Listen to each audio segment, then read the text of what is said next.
Infinix S5 light full specifications అలాగే మీరు ఆ మొబైల్ కొనొచ్చా లేదా అనేది అయితే మన ఈ వీడియోలో తెలిసేసుకుందాం. మీరు చూస్తున్నారు వెంకట్ మొబైల్ టెక్ అనమాట. ఇవాళ మధ్యాహ్నం 12 గంటలకైతే ఇన్ఫినిక్స్ అయితే ఈ మొబైల్ అయితే లాంచ్ చేసేసింది. ముందుగా స్పెసిఫికేషన్స్ కనుక చూసుకున్నట్లయితే ఇందులో డిస్ప్లే అయితే పంచువల్తో వస్తుంది అనమాట. 6.6 ఇంచెస్ ఇది HD+ డిస్ప్లే అయినప్పటికీ కూడా మీకు అయితే డిస్ప్లే అయితే చూడటానికి బాగానే ఉంటుంది. మీకు పెద్ద డిస్ప్లే వస్తుంది. వ్యూయింగ్ యాంగిల్స్ కూడా మీకు బాగానే ఉంటాయి. ఇది IPS LCD డిస్ప్లే కాబట్టి ఇది HD+ డిస్ప్లే అయినప్పటికీ కూడా మీకైతే వీడియో స్ట్రీమింగ్ అయితే బాగానే ఉన్నట్టుగా అయితే వీళ్ళైతే చెప్తున్నారు. ఇంకా మనం ఇందులో పంచ్ హోల్లో కానీ చూసుకున్నట్లయితే వీళ్ళు వచ్చేసరికి 16 మెగాపిక్సెల్ సెల్ఫీ కెమెరా అయితే యూజ్ చేశారనమాట. ఇది ఒక చాలా మంచి విషయం అని చేసుకోవచ్చు. ఎందుకంటే ఇందులో వీళ్ళు 1.6 మైక్రోమీటర్ ఉన్న కెమెరా అయితే యూజ్ చేశారు కాబట్టి మీకు సెల్ఫీస్ అయితే చాలా అద్భుతంగా వస్తాయన్నట్టుగా వీళ్ళు అయితే చెప్తున్నారు. అలాగే మీకు ఇందులో రకరకాల AI మోడ్స్ ఉన్నట్టుగా వీళ్ళు అయితే చెప్తున్నారు. మీకు స్టిక్కర్స్ కానీ ఈ సెల్ఫీ కెమెరా అయితే మీకు వస్తుంది అన్నట్టుగా చెప్తున్నారు.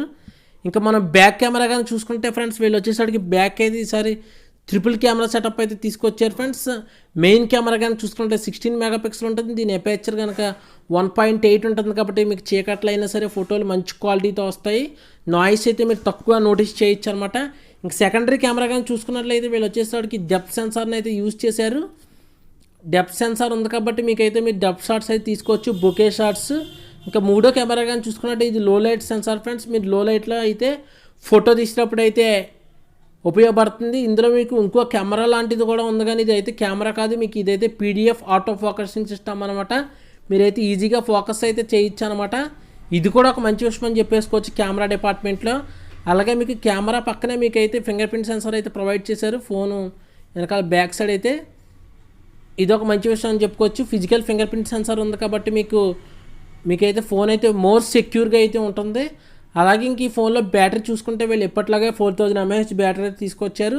మీకు ఇన్ఫినిక్స్లో అయితే బ్యాటరీ లైఫ్ బాగానే ఉంటుంది. 1 డే పైన అయితే మీకు బ్యాటరీ లైఫ్ అయితే రావచ్చు. అలాగే ఇంక ఈ ఫోన్లో మీకు ఫాస్ట్ ఛార్జింగ్ అయితే వీళ్ళు ప్రొవైడ్ చేయలేదు. ఫాస్ట్ ఛార్జింగ్ ప్రొవైడ్ చేసి ఉంటే బాగుండేదని నేనైతే అనుకుంటున్నారు. మీరు ఏమనుకుంటున్నారు కామెంట్లో అయితే చెప్పండి. అలాగే మనకి ఇంకా ఇందులో ప్రాసెసర్ కానీ చూసుకున్నట్లయితే హియో P22 ప్రాసెసర్ అయితే యూజ్ చేశారనమాట. ఇది ఒక మీకు యావరేజ్ ప్రాసెసర్ అని చెప్పుకోవచ్చు మీడియాటెక్ తరపు నుంచి. అయినా సరే మీరు ఇందులో PUBG లాంటి గేమ్స్ అయితే PUBG లైట్ అయితే ఆడుకోవచ్చు. మీకు లైట్ గ్రాఫిక్స్ అయితే తప్పకుండా మీకు గేమ్స్ అయితే గేమ్ ప్లే చేయగలదు. అలాగే మీకు ఇందులో వీళ్ళు Type-C పోర్ట్ అయితే తీసుకురాలేదు, మైక్రో USB పోర్ట్ అయితే తీసుకొచ్చారనమాట. మేబీ Type-C పోర్ట్ అయితే యూజ్ చేసి ఉంటే బాగుండేది. ఇంకా సాఫ్ట్వేర్ విషయాన్ని గురించి మాట్లాడుకున్నట్లయితే ఈ మొబైల్లో వీళ్ళు వచ్చేటప్పటికి Android 5 అయితే తీసుకొచ్చారనమాట 9. అలాగే వీళ్ళు కస్టమ్ వాయిస్ ఉంది కదా, XVoice 5.5 అయితే వస్తుంది అనమాట. ఇందులో మీరు ప్లే విత్ వాల్ పేపర్స్ అంటున్నారు. అలాగే మీకు రకరకాల కాల్ ఆన్సర్ చేయడానికి కూడా రకరకాల గెస్చర్స్ అయితే తీసుకొచ్చామన్నట్టుగా చెప్తున్నారు. ఏదైతే పంచువల్ ఉందో దాని గురించి. ఇంక ఈ మొబైల్లో ఫీచర్స్ అయితే మీకు ఇందులో మెయిన్ హైలైటింగ్ పాయింట్ ఏంటంటే ఇందులో వీళ్ళైతే ఇందులో 4GB RAM 64GB స్టోరేజ్ అయితే తీసుకొచ్చారనమాట 8000 రూపాయలకి. ఇది కూడా ఒక మంచి విషయం అని చెప్పుకోవచ్చు. ఇది ఫ్రెండ్స్ ఫోన్లో ఫుల్ స్పెసిఫికేషన్స్ అయితే. ఇంకా సెన్సార్స్ గురించి మాట్లాడుకున్నట్లయితే ఇంట్లో మీకు మ్యాక్సిమం ఏదైతే మనకు సెన్సార్స్ కావాలి ఈ ప్రైస్ రేంజ్లో అన్నీ యూజ్ చేసినట్టు చెప్తున్నారు. యాక్సిలరోమీటర్, గైరోస్కోప్ సెన్సార్స్ అయితే మీకు ఇందులో అయితే ఉన్నాయి. మీరు ఏం కంగారు పడాల్సిన అవసరం అయితే లేదు. ఇంకా ఈ ఫోన్ కలర్స్ అయితే మీకు స్క్రీన్ పైన అయితే కనపడుతున్నాయి. ఈ కలర్స్లో అయితే ఈ ఫోన్ అనేది వీళ్ళు అయితే తీసుకురావడం జరిగింది. ఇప్పుడు ప్రైస్ కనుక చూసుకున్నట్లయితే వీళ్ళు ₹1 తగ్గించి 8000 రూపాయలు పెట్టారు. 8000 రూపాయలకి మనం ఈ మొబైల్ కొనొచ్చా లేదా అంటే తప్పకుండా మీరు ఎవరైనా 8000 రూపాయలు ఒక మంచి మొబైల్ తీసుకోవాలంటే మీకు తీసుకోవచ్చు. ఎవరైతే గేమింగ్ తక్కువగా ఆడతారో ఎవరైనా పెద్దవాళ్ళకైనా మీరు కొనుక్కోవాలంటే కొనుక్కోవచ్చు. కానీ ఎవరైతే గేమింగ్ ఆడాలనుకుంటున్నారో వాళ్ళకైతే మీరు అయితే ఆలోచించండి. ఎందుకంటే మీకు ఇందులో హిలియో P22 ప్రాసెసర్ అయితే మీరు యావరేజ్ పర్ఫార్మెన్స్ అయితే చేస్తుంది.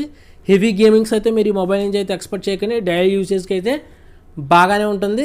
అలాగే ఈ ఫోన్లో మెయిన్ తీసుకోవడానికి పాయింట్స్ ఏంటంటే ఇందులో మీకు 6.6 ఇంచెస్ పంచువల్ డిస్ప్లే లభిస్తుంది 8000 రూపాయలకి. అలాగే మీకు ఇందులో 4GB RAM 64GB స్టోరేజ్ అయితే లభిస్తుంది. అలాగే మీకు బ్యాక్ సైడ్ మీకు ఉండటానికి ఇందులో 2 కెమెరాసే ఉన్నా సరే మిగతా లో లైట్ సెన్సార్ అలాగే మీకు ఏదైతే PDF ఆటో ఫోకసింగ్ సిస్టమ్తో కలిపి మీకు క్వాడ్ కెమెరా సెటప్లో అయితే మీకు లుక్ అయితే చూడటానికి బాగుంటుంది. క్వాడ్ కెమెరా సెటప్ లాగా ఉంటుంది. అలాగే మీకు గ్రేడియంట్ ఫినిష్తో వస్తుంది కాబట్టి మీకు చూడటానికి అయితే అద్భుతంగా ఉంటుంది.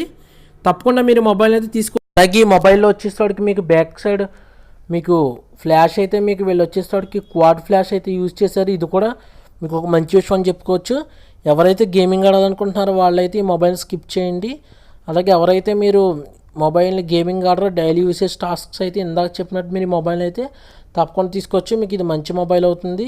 Thanks for watching this video. Please subscribe our channel. మరిన్ని వీడియోలు మీకోసం చేయడానికైతే కుదురుతుంది. This is Venkat mobile tech signing off.